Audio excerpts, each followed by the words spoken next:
October 29th, 1969. Firebase Kate, Central Highlands of Vietnam.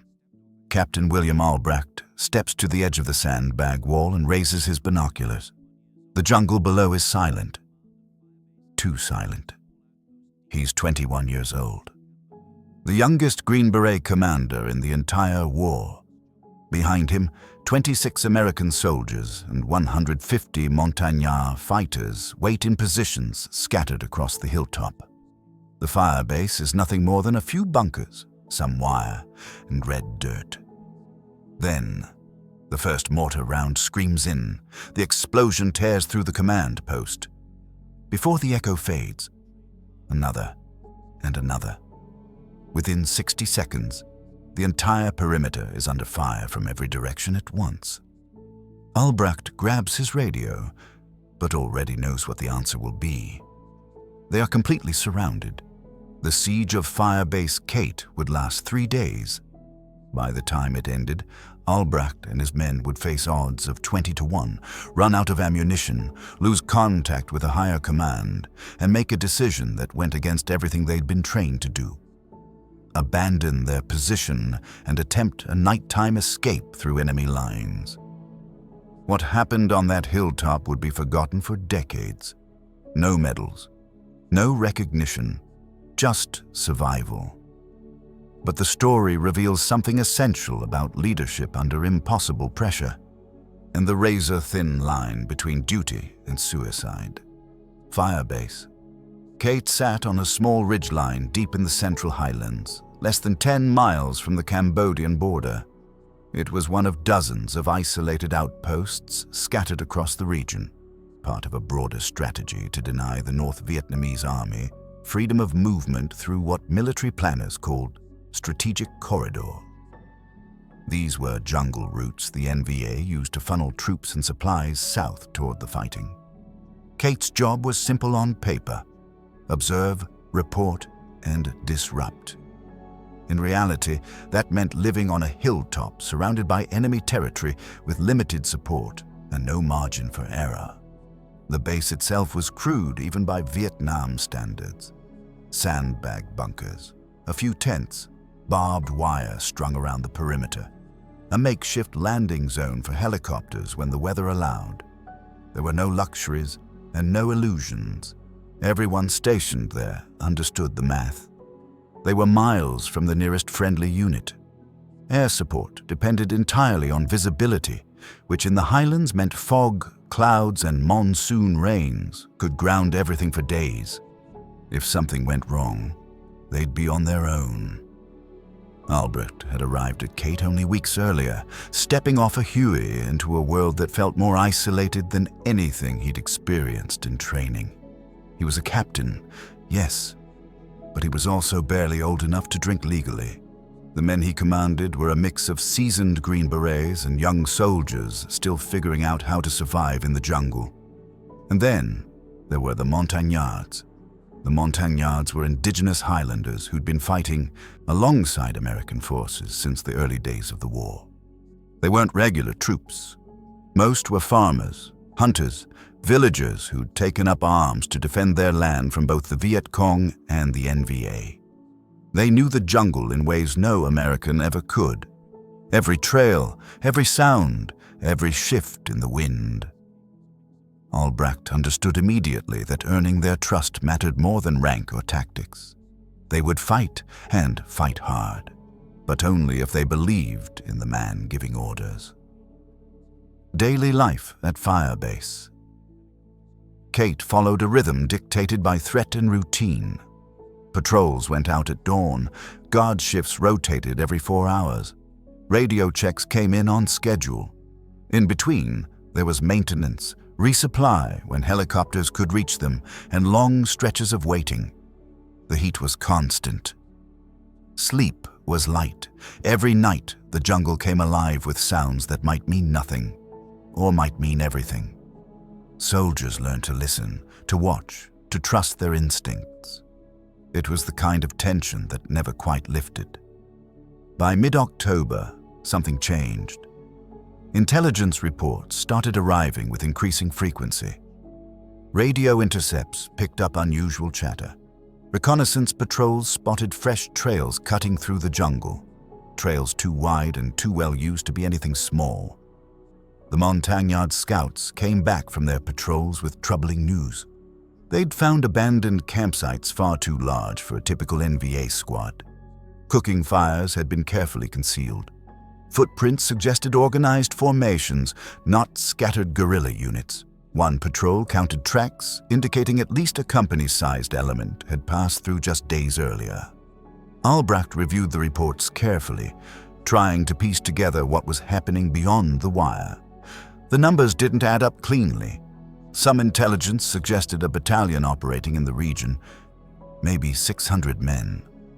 Others hinted at larger concentrations further north that might be moving south. The problem was visibility. The jungle canopy concealed everything. Aerial reconnaissance couldn't penetrate it. Radio intercepts were fragmentary at best. Without clear intelligence, command could only guess at the true scale of what was gathering around Firebase Kate. And guessing in this kind of war was dangerous. Albracht held briefings with his team leaders, going over what they knew and what they didn't. The consensus was clear. An attack was likely, but nobody could say when or how big it would be. Firebase Kate had been probed before. Mortar fire, small ambushes along the perimeter, harassment that came and went. That was just part of life in the highlands. But this felt different, heavier, like pressure building before a storm. Albracht ordered his men to tighten defenses, check ammunition stocks, and prepare for something more than the usual harassment. It was all they could do with the information they had. Meanwhile, the weather wasn't helping. Late October brought low clouds and intermittent rain that grounded helicopters and made resupply flights unreliable. If something happened, air support would be limited or impossible depending on visibility. Albracht knew that firebase survival often came down to how quickly gunships and fighters could respond. Without that lifeline, they'd be on their own. As the days passed, the jungle around Firebase.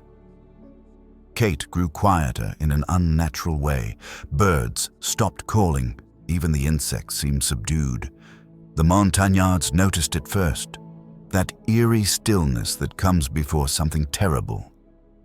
Albracht walked the perimeter at dusk, scanning the tree line that pressed in from all sides. Out there, hidden in the green shadows, an enemy force was moving into position. They just didn't know how many. October 29th began like any other morning. The men went through their routines, weapons checks, perimeter scans, radio contact with headquarters. Around midday, the first shells started falling. At first, it seemed like harassment fire, the kind of thing they dealt with before, but then more rounds came in, and they didn't stop. Within an hour, it was clear this wasn't a probe. This was the beginning of something much bigger. The artillery barrage was intense and coordinated. Mortars and rockets slammed into the firebase from multiple directions at once. The North Vietnamese gunners had clearly mapped out every bunker and position on the base. Explosions tore through the wire and kicked up huge clouds of red dust. Albracht moved between positions, checking on his men, directing return fire. There wasn't much they could do except take cover and wait for the shelling to ease. Then, the ground assault began. NVA infantry started pushing toward the perimeter in waves, moving through the jungle with discipline and coordination. The defenders opened up with machine guns and rifles, trying to hold them back. The Montagnard fighters knew the terrain and fought hard alongside the Americans, but more enemy troops kept appearing from the hills. It became obvious quickly. This wasn't a small unit. This was a full-scale attack by a massive force. By nightfall, Firebase Kate was completely surrounded. The attackers had moved into positions all around the perimeter, close enough that the defenders could hear them talking and moving equipment. Albracht tried to call for air support, But the weather had turned bad. Low clouds covered the highlands, making it impossible for aircraft to get through.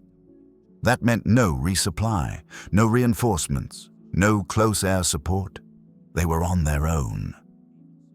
And the enemy knew it. The men worked through the night, reinforcing positions and redistributing ammunition.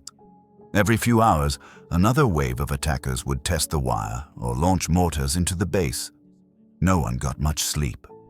Albracht stayed calm, kept his voice steady when he talked to the men. Even though he could see the situation clearly, they were facing thousands of enemy soldiers with limited supplies and no way out. It was going to be a long fight, and the odds weren't in their favor. That first night set the tone for everything that followed. The siege had begun, and it wasn't going to end quickly. The morning after the first assault brought no relief. At first light on October 30th, the shelling started again, pounding Firebase Kate with mortar rounds and rocket fire that came in waves. Albracht moved between positions, checking on his men, making sure everyone had what they needed to keep fighting. The Montagnard fighters stayed calm under fire, holding their sections of the perimeter alongside the Green Berets. Every few hours, the North Vietnamese would probe the defenses, testing for weak spots. Ammunition was becoming a real problem.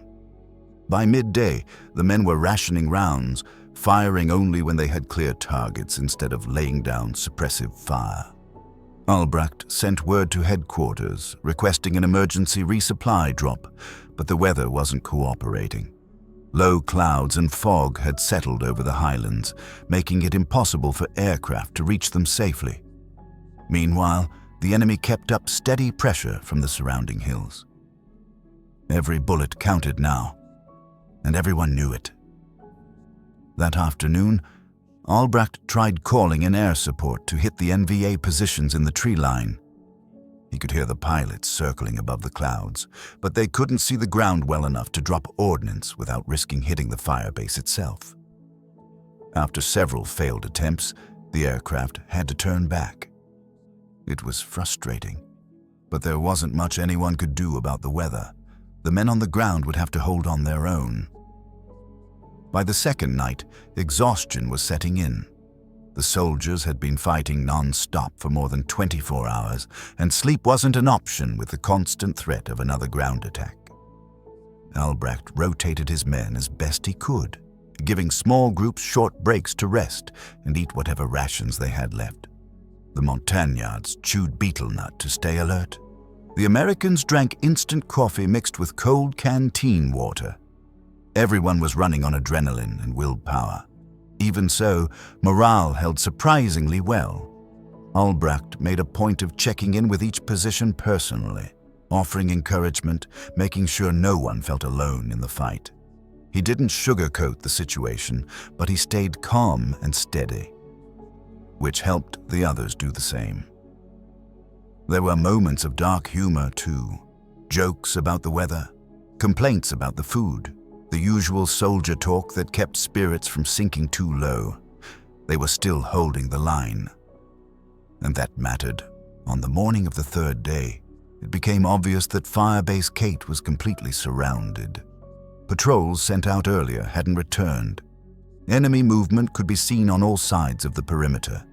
The firebase was an island now, cut off from reinforcement and resupply. Albracht knew they couldn't last much longer like this. But for now, they kept fighting. By the second night, the situation at Firebase Kate had gone from desperate to hopeless. The artillery hadn't stopped. Every few hours, another wave of North Vietnamese soldiers tested their defenses. Albracht and his men had held them off so far, but they were running on fumes. Ammunition was critically low. Water was rationed. The wounded were piling up in the command bunker. Meanwhile, radio calls to headquarters went unanswered or came back with vague promises that never materialized. It was starting to feel like they'd been forgotten. The weather made everything worse. Thick clouds and fog had settled over the Central Highlands, grounding helicopters and keeping fighter jets away. That meant no resupply drops, no medevac flights, no air support to break up the enemy formations closing in around them. At first, Albracht thought it was just a delay, that once the skies cleared, help would arrive. But as the hours dragged on, he realized the truth. They were on their own. And the North Vietnamese knew it too. Reconnaissance patrols confirmed what everyone feared. The Firebase was completely surrounded. NVA forces had moved into positions on all sides, cutting off every escape route and tightening the noose. Albracht could see their movement through binoculars. Enemy soldiers digging in, setting up mortars, coordinating for what looked like a final push. The Montagnard fighters, who knew the jungle better than anyone, reported the same thing. There was no way out, at least not in daylight. Inside the perimeter, morale was holding, but just barely. The men were exhausted, some wounded, all of them running on adrenaline and whatever scraps of food they had left.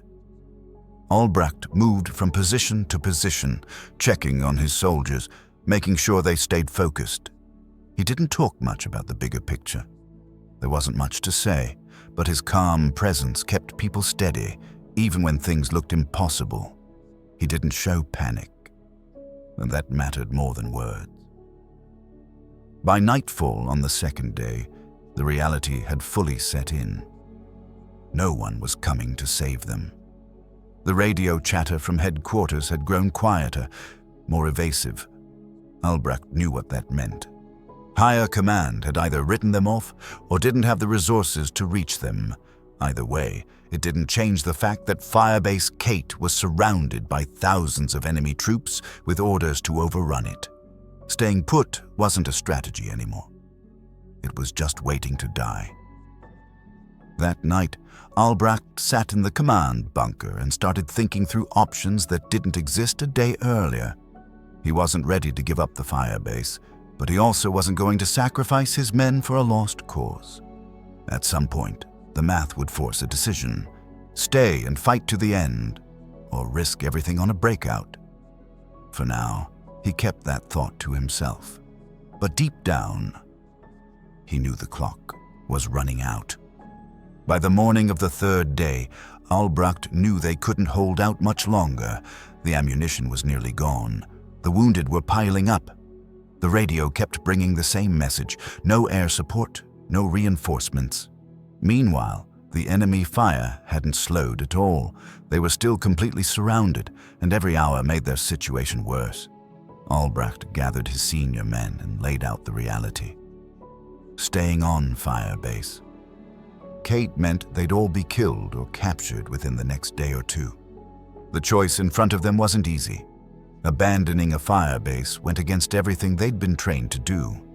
That ground was supposed to be defended no matter what. Even so, Albracht saw it clearly. There was no honor in dying for a position no one was coming to save. His job was to keep his men alive. And staying put would only guarantee the opposite. After a brief discussion, the decision was made. They would leave that night and try to break through the enemy lines on foot. The plan was as simple as it was dangerous. They'd wait until full darkness, then move out in small groups through the jungle, heading east toward a clearing where helicopters might be able to extract them. The Montagnard fighters would lead the way, since they knew the terrain better than anyone. Albracht would stay near the front, guiding the column and making calls as they moved. There wasn't time for rehearsals or backup plans. They'd have one chance, and it had to work. Before they left, the men destroyed what they could. Radios were smashed, maps were burned, any supplies that couldn't be carried were rendered useless. They didn't want to leave anything behind that the NVA could use. At the same time, the mood was tense but strangely calm. Everyone understood what was at stake, and no one questioned the order. They trusted Albracht, and they trusted each other. That trust would have to carry them through the night ahead. As the sun went down, the firebase grew quieter. The enemy artillery had paused, which felt almost eerie after days of constant noise. Albracht moved among his men, checking gear, making sure the wounded were ready to move. Some of the injured could walk with help, but a few had to be carried. That would slow them down. But leaving anyone behind wasn't an option. By nightfall, everything was set. They were as ready as they'd ever be. Just after dark, the first group slipped out of the perimeter and into the jungle. Albracht watched them disappear into the trees, then followed with the next wave. There was no turning back now. They were abandoning Firebase Kate and betting everything on a dangerous march through enemy-controlled ground. It was the kind of decision that could haunt a commander forever. But in that moment, it was the only choice that made sense. They moved quietly into the night, leaving the firebase behind. At around midnight on the third night, Albracht gave the signal and the men started moving. They left behind anything that might make noise, equipment, extra gear, even some weapons they couldn't carry quietly. The plan was simple. Move in small groups. Stay low. Follow Albracht through the jungle toward a landing zone several kilometers away. No one spoke. Every step had to be careful, because NVA soldiers were dug in all around the firebase. One wrong move, one snapped branch, and the whole column could be caught in the open. Albracht led from the front with a compass and a map he'd memorized during the siege. He couldn't use a flashlight, so he navigated by feel and instinct, stopping every few minutes to listen. Behind him, the men moved in a tight single file, each one keeping a hand on the shoulder of the man in front. The Montagnard fighters guided the rear, watching for movement. It was slow going. The jungle was thick, and the darkness made it hard to see more than a few feet ahead.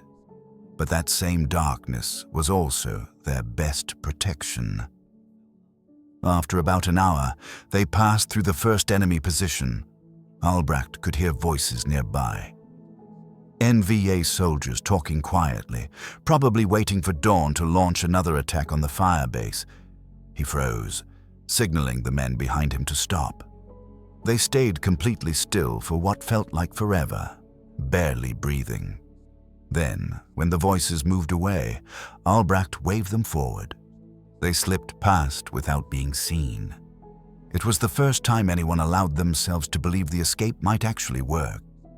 Halfway to the landing zone, one of the men stumbled and fell hard. The sound echoed through the trees. Everyone dropped to the ground instantly, weapons ready. They waited in silence, listening for shouts or gunfire. Nothing came. The jungle stayed quiet. Albracht helped the man up, checked him for injuries, and kept moving. Every delay was a risk, but he wasn't going to leave anyone behind. That was the rule he'd set from the start, and he stuck to it even now. By 3 a.m., they'd covered most of the distance. The jungle started to thin out, and Albracht could see open ground ahead. The landing zone where helicopters were supposed to meet them at first light. He sent a radio message on a backup frequency, hoping someone was listening. A few minutes later, a voice crackled back, confirming pickup at dawn. Relief washed over the group. But they weren't safe yet. They still had to hold the LZ until the helicopters arrived, and NVA patrols were everywhere. The men spread out in a defensive perimeter around the clearing and waited. It was the longest few hours of their lives. Every sound in the jungle felt like an approaching enemy. Albracht stayed in the center, checking on each position, keeping everyone calm and focused. He didn't show fear or doubt, even though he knew how close they'd come to being wiped out. When the sky finally started to lighten and they heard the distant thump of rotor blades, it felt unreal. They'd made it through the night. By dawn on November 1st, the men who'd escaped Firebase. Kate began reaching friendly positions to the east. They came in small groups, exhausted and muddy, some helping wounded comrades through the last stretch of jungle. Albracht moved among them, counting faces and checking names. Most of his soldiers had made it through the night, but not all of them. The reality of who was missing started to settle in as the sun came up. It was the kind of relief that didn't feel quite whole. Back at Kate, the North Vietnamese had swept through the firebase within hours of the escape. They destroyed what remained of the bunkers, seized abandoned weapons, and planted flags over the hilltop. The outpost that Albracht and his men had defended for 3 days was gone. Everything they'd fought to hold no longer existed. In military terms, the firebase had been lost, but in human terms, something else had happened. Nearly everyone who'd been there was still alive. The wounded were evacuated by helicopter as soon as the weather cleared. Some had shrapnel wounds, others were hit during the firefight on the way out.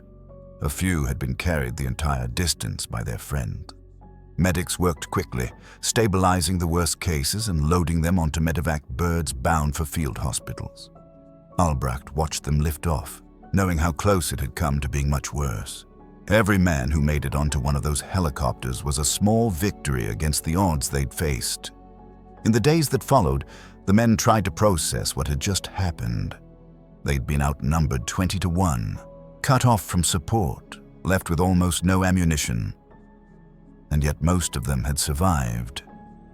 It didn't feel like a triumph exactly. Too much had been lost for that, but it didn't feel like a defeat either. They'd held the line when it mattered, and they'd gotten each other out. That was something no report or debrief could quite capture. The Montagnard fighters who'd fought alongside the Americans were scattered after the escape. Some rejoined their villages. Others continued working with US forces in different areas. Their role in the defense of Firebase Kate was just as critical as anyone else's, but their stories were harder to track. Many of them didn't make it into the official record.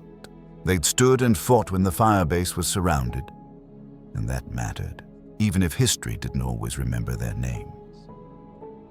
For Albracht, the cost wasn't just measured in casualties.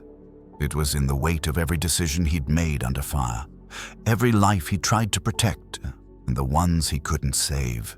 He was 21 years old, and he'd just led men through one of the most intense sieges of the war.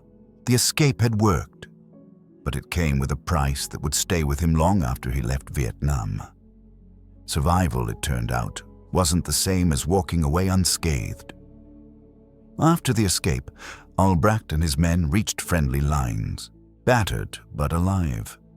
They'd survived 3 days that most people couldn't imagine, let alone endure. But there wasn't much fanfare waiting for them. The firebase was gone. The enemy had moved on, and the war kept grinding forward like it always did. Within days, Albracht was reassigned to another post, and the men scattered back to their units. What had happened at Firebase? Kate became just another entry in the long list of battles fought in the Central Highlands. For years afterward, almost no one outside the men who were there knew the full story. There were no medal ceremonies, no front-page headlines, no official recognition of what Albracht had pulled off. Part of that was timing. By late 1969, the war had become deeply unpopular back home, and stories of American heroism didn't get much attention anymore. But it was also the nature of the fight itself. Firebase. Kate wasn't a victory in the traditional sense. It was survival. And survival didn't always make for good press. Albracht himself didn't talk much about it. He came home, left the army, and tried to move on with his life like so many veterans did. The memories stayed with him, though. The sounds of the siege, the faces of the men he'd led, the weight of every decision he'd made in the dark. For decades, Firebase Kate lived only in his mind, and in the quiet conversations he'd have with the handful of men who'd been there with him, it wasn't something he felt the need to relive publicly. That started to change in the early 2000s when author Marvin Wolf heard about the story and reached out to Albracht. At first, Albracht was reluctant. He didn't see himself as a hero, just a young officer who'd done what he had to do. But Wolf pressed on, interviewing survivors and piecing together what had really happened on that firebase. The result was the book Abandoned in Place, published in 2015. Finally, more than 40 years later, people could read about the siege and the escape that saved so many lives. The book brought attention Albracht never sought. Readers were stunned by the odds he'd faced and the calm, methodical way he'd led his men through it. Military historians began recognizing Firebase Kate as one of the most dramatic small unit actions of the Vietnam War. Veterans groups invited him to speak. Younger soldiers looked to his story as an example of leadership under impossible pressure. What had been forgotten was now being remembered, and it mattered to people who understood what he and his men had gone through. In the end, Firebase Kate became more than just a battle.